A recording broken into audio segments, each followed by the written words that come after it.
बोलो जयकारा बोल मेरे श्री गुरु महाराज की जय। श्री सद्गुरुदेव भगवान की जय। गुरुमुखो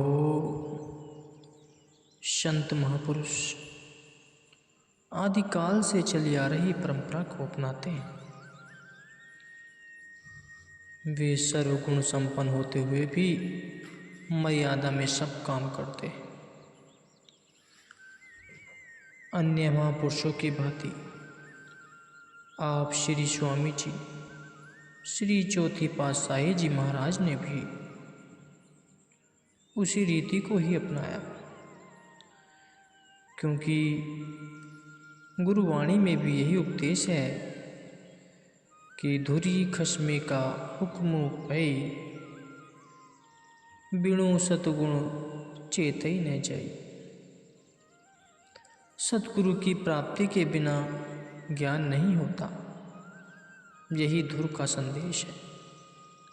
चाहे अवतार स्वयं ज्ञान के भंडार दाता एवं मालिक होते हैं, फिर भी गुरु दीक्षा का आदर्श स्थापित करने के लिए मानवीय लीला में यही दर्शाते हैं कि सतगुरु के बिना पूर्ण ज्ञान की प्राप्ति नहीं हो सकती। आप नित्य नियम तो श्रद्धापूर्वक किया करते थे।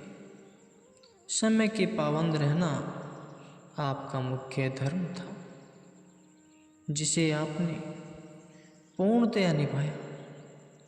इसी दैनिक नित्य कर्म एवं साधु महात्माओं की सेवा तथा संगति से आपके हृदय में गुरु दीक्षा के लिए उत्कृष्ट इच्छा जागृत हुई।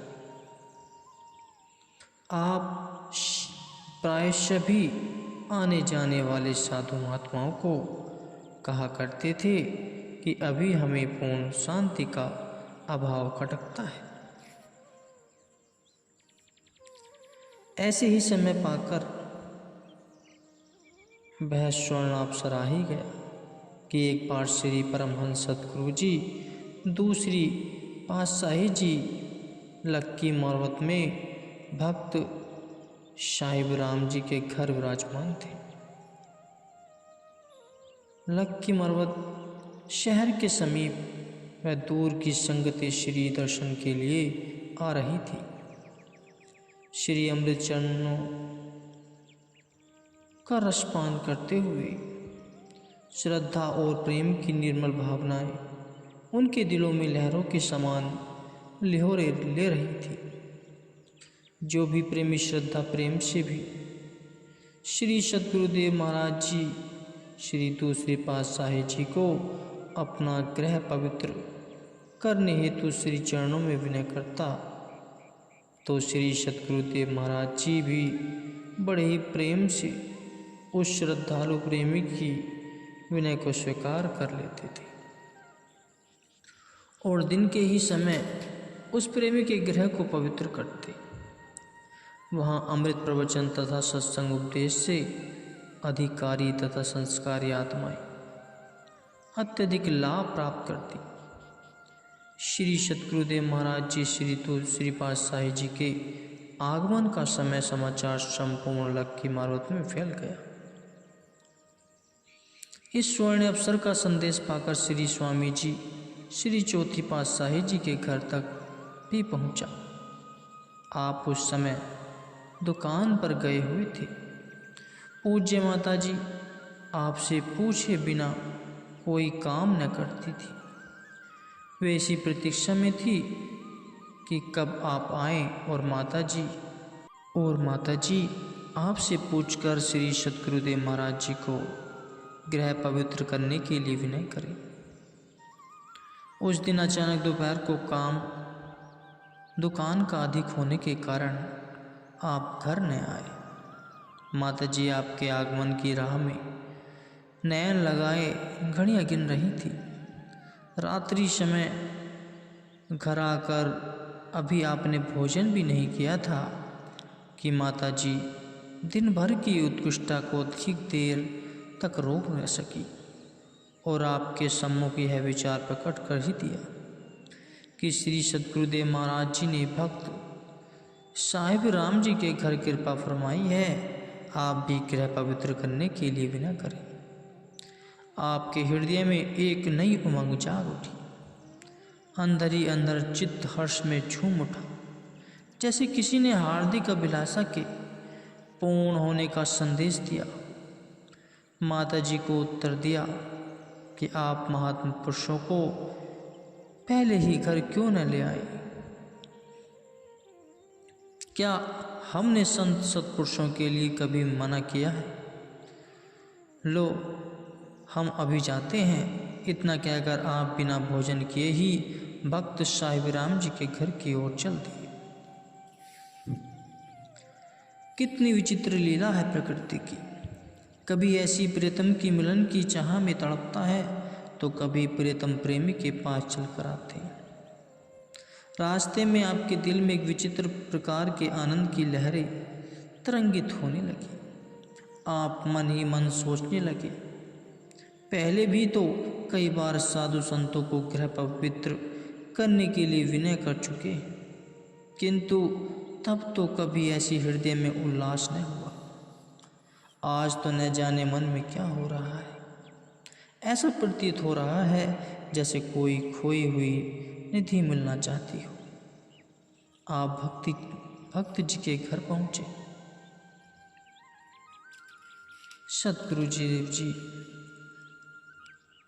सद्गुरुदेव जी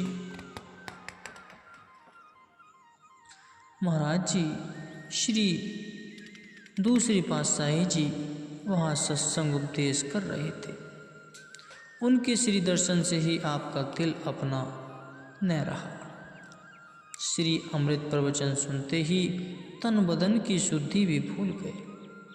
परम संत श्री कबीर साहिब जी का कथन है, सतगुरु मारा तान कर, शब्द सुरंगीवान, मेरा मारा फिर जिए, तो हाथ न गेहूँ कमान। पर ब्रह्म सद्गुरुदेव जी की पहचान यही है कि उनका उपदेश तीनों गुणों से ऊपर होता है। उनका दिया हुआ नाम मंत्र एक अचूक बाण है। जिसके हृदय में वह प्रवेश कर लेगा, वह अपनी बुद्धि के समस्त कौशल को भूल जाएगा।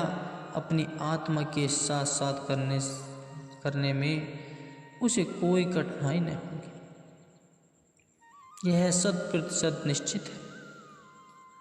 श्री सद्गुरुदेव महाराज जी श्री दूसरी पातशाही जी के सत्संग उपदेश की समाप्ति कर आप श्री स्वामी जी श्री ज्योति पातशाही जी ने उसी समय वहाँ गुरु दीक्षा ग्रहण कर इस मर्यादा को पूर्ण किया।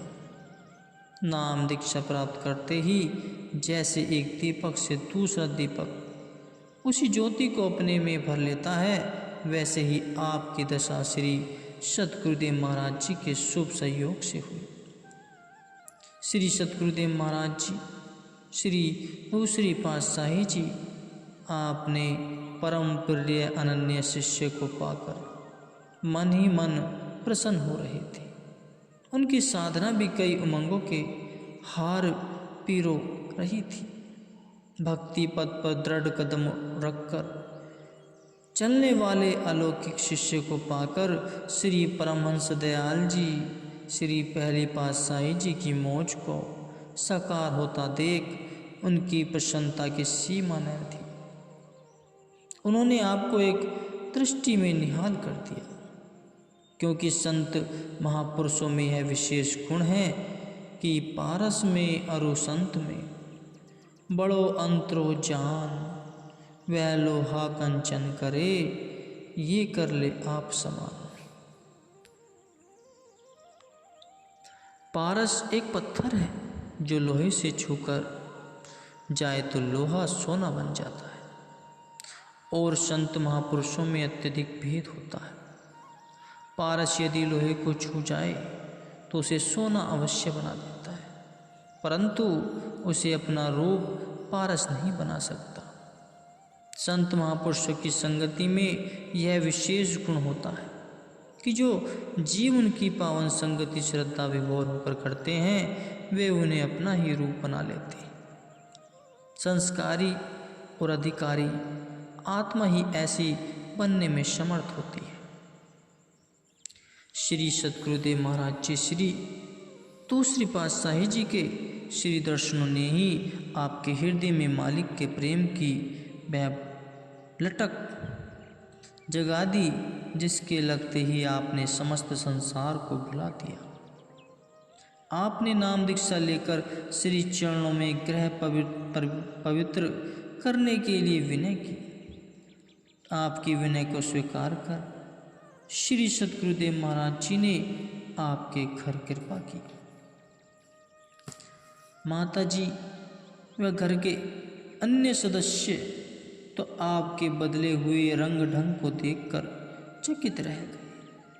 आप तो समस्त शुद्ध बुद्ध खोए हुए भ्रमर की भांति श्री सद्गुरुदेव महाराज जी की छवि की कांति पर मुग्ध हो रहे थे। आपने दिल भरकर इस दर्शन रूपी अमृत को पिया। अब आपकी दशा मछली की न्यायी बन गई थी। जिस तरह मछली पानी से अलग होने पर तड़पती है, इसी प्रकार आपको भी सद्गुरुदेव महाराज जी से एक क्षण के लिए विलग होना असंज्ञ हो रहा था। आपने श्री सद्गुरुदेव महाराज जी के सम्मुख शिष्य रूप में इस कथन को बिल्कुल सत्य सिद्ध कर दिया कि जिमी चंदा लहे चंद्रमणि अमित द्रवत तिह काल, गुरु मुख निरखत शिष्य को अनुभव होत विशाल। जिस प्रकार चंद्रमा को देखते ही चंद्रकांत मणि पिघल कर बहने लगती है, इसी प्रकार सद्गुरु के स्वरूप को निहारते ही शिष्य का हृदय पसीज उठता है और उसका अनुभव विशाल हो जाता है। अर्थात जैसे चंद्रमा की किरणें को अपने में समाहित करने की योग्यता केवल चंद्रकांत मणि में ही है, उसी प्रकार की श्री सद्गुरुदेव महाराज जी के श्री दर्शन करते हुए उनसे रूहानी शक्ति ग्रहण करने की क्षमता केवल उच्च संस्कारी शिष्य में ही होती है। आपने श्री चंद्रकांत मणि की न्याय ही सद्गुरुदेव महाराज जी श्री दूसरी पातशाही जी के श्री दर्शन में अपरिमित आत्मिक आनंद अनुभव किया। श्री सद्गुरुदेव महाराज जी ने आपके ग्रह को पवित्र किया तथा पुनः भक्त साहिब राम जी के घर पधारे। वहीं पर सत्संग उपदेश की पावन धारा में जन जन को मंजन कराने में निरंतर किया। अब आपका प्रेम भी तीव्र गति से बढ़ता गया। आप सारा दिन भक्त साहिब राम जी के घर श्री सद्गुरुदेव महाराज जी की श्री सेवा में व्यतीत करते रहे। रात्रि समय जब सारी संगता अपने अपने घरों को लौट जाती तो आप सेवा में ही लगते रहते। जब श्री सद्गुरुदेव महाराज जी आपको घर जाने की आज्ञा फरमाते तो आपको श्री आज्ञा अनुसार घर जाना पड़ता। आप घर तो चले जाते परंतु रात्रि का एक एक क्षण गिन गिन कर बीतता। उस समय ये वियोग के क्षण आपको युग समव्यतीत होते हुए प्रतीत होते थे। जैसे तैसे रात गुजरकर ब्रह्म मुहूर्त में ही घर से चल देते। अभी भक्त जी के घर का द्वार खुलने भी नहीं पाता था कि आप द्वार पर जाकर खड़े हो जाते और प्रेम में मग्न हुए किवाड़ खुलने की प्रतीक्षा करते।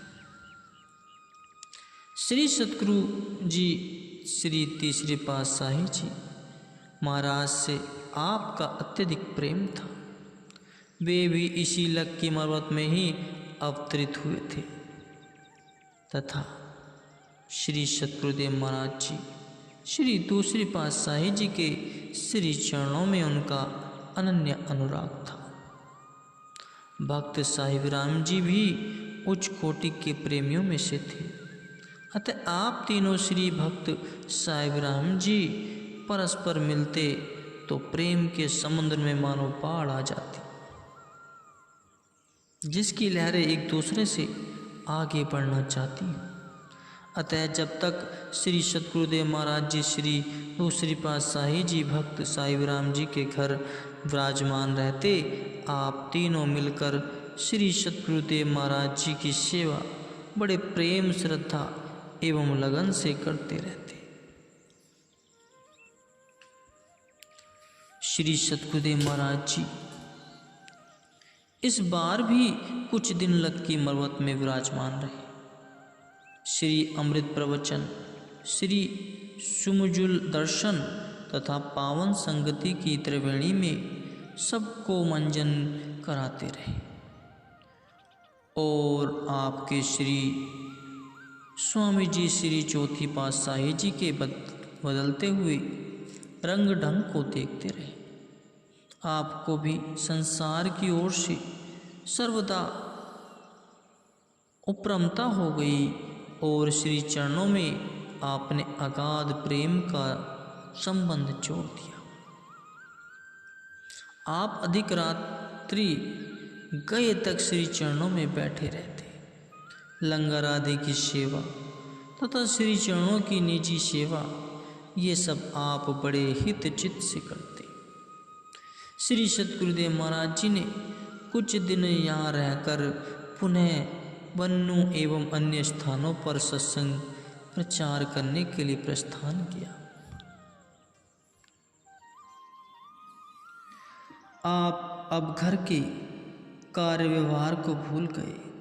श्री आज्ञा से ही आपके जीवन का लक्ष्य बन गया। जब भी सेवा के लिए आज्ञा पाते, तन प्राण से उसे पूरा करने में शामिल हो जाते। हर समय उनके प्रेम में डूबे ही रहते। घर में पूजनीय माता जी अथवा बड़े भाई साहब आपको घर के कार्य व्यवहार के लिए कहते तो आप इधर ध्यान ही नहीं देते। आप भजन अभ्यास में भी अधिक समय देने लगे। गुरु दीक्षा लेते ही आपके दिल में अत्यधिक लगन गुरु भक्ति की लग गई। अतः जब श्री सतगुरुदेव महाराज जी लक्की में विराजमान होते तो आप पूरा समय श्री चरणों में उपस्थित रहकर सेवा में व्यतीत करते। जब वे बाहर प्रस्थान करते तो आप प्रातः 3-4 बजे उठकर भजन अभ्यास में बैठ जाते और काफ़ी दिन तक चरणों में बैठे ही रहते। संध्या समय भी भजन अभ्यास में बैठते तो कभी रात्रि तक, कभी कभी तो दूसरे दिन की दोपहर तक सुरत शब्द योग के साधनों में लीन रहते।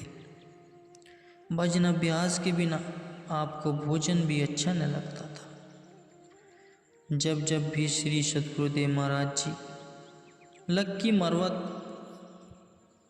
या अन्य समीपवर्ती स्थानों पर कृपा करते तो आप व भक्त साहिब राम जी दोनों वहाँ पहुंचकर कई कई दिन तक श्री सेवा में उपस्थित रहते।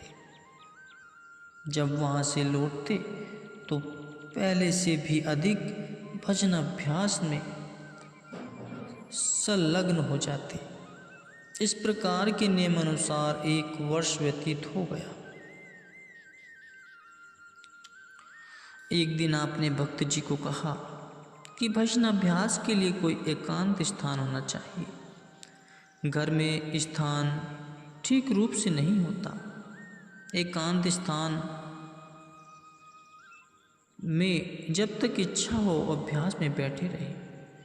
लक्की मरवत स्थान से 6 फंगार की दूरी पर एक छोटा सा दरिया, जिसे गंभीरता दरिया टोची कहा जाता था, इसके किनारे एक महान खाली पड़ा था। एक मकान खाली पड़ा था। आप दोनों एकांत स्थान को ढूंढते हुए वहां पहुंचे। यह मकान भक्त साहिब राम जी के घर से 1.25 मील की दूरी पर था। एक कमरे पर छत थी, शेष सब खुला हुआ 4 दीवारी में था। इस मकान को भक्त साहिब राम जी ने व आपने भजन अभ्यास के लिए उपयुक्त समझा और यहाँ पर भजन अभ्यास के लिए जाना आरंभ कर दिया। रात्रि समय आप भक्त जी के घर चले जाते, वहाँ विश्राम कर रात्रि को 3 बजे उठकर यहाँ दरियों के किनारे दोनों उस मकान में चले जाते। जब प्रेमी का प्रेमी से मिलाप हो जाए तो भक्ति का क्या कहना है। दिन दुगनी रात चौगुनी उन्नति हो जाती। कहा भी जाता है, प्रेमी ढूंढत मैं फिरो, प्रेमी मिले न कोई। प्रेमी से प्रेमी मिले, गुरु भक्ति दृढ़ होवे। कबीर साहिब जी कहते हैं, प्रातः काफ़ी दिन चढ़ने पर वहाँ से लौट आते और अपने काम पर चले जाते। यह कार्यक्रम 3 वर्ष तक निरंतर चलता रहा। सर्दी, गर्मी, अंधेरी तथा वर्षा आदि किसी भी परिस्थिति में आपने इस नियम में कभी छुट्टी तक नहीं की। जब आपका दिल चाहता तो कई बार पूरा दिन भजन अभ्यास में बैठे रहते। इस प्रकार सुरत शब्द योग द्वारा आंतरिक मंजिलों को पार करने में निरत रहे। जब तक भक्त साहिब राम जी परलोक सिधार गए तो आप कुछ समय तक तो यहाँ आते रहे, परंतु बाद में लक्की में कृष्ण द्वार संगत आश्रम का निर्माण हो जाने पर वहाँ ही भजनाभ्यास के लिए जाने लगे। आपकी भक्ति, प्रेम तथा सेवा को देखकर यहाँ के सब लोग अत्यधिक प्रभावित हुए। इस प्रकार आपके विनम्र और नियम पूर्वक भजनाभ्यास का प्रभाव घर वालों पर भी हुआ। आपकी भक्ति भावना का यश लक्की मरवत के संपूर्ण क्षेत्र में फैल गया।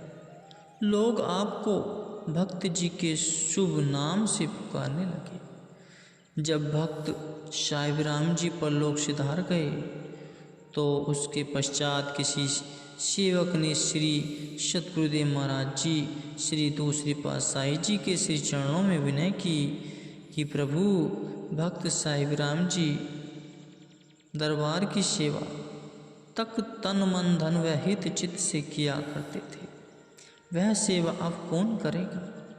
श्री सतगुरुदेव महाराज जी ने आप श्री स्वामी जी श्री चौथी पातशाही जी की ओर संकेत करके फरमाया कि इन्होंने भक्त जी की जगह की पूर्ति कर दी है।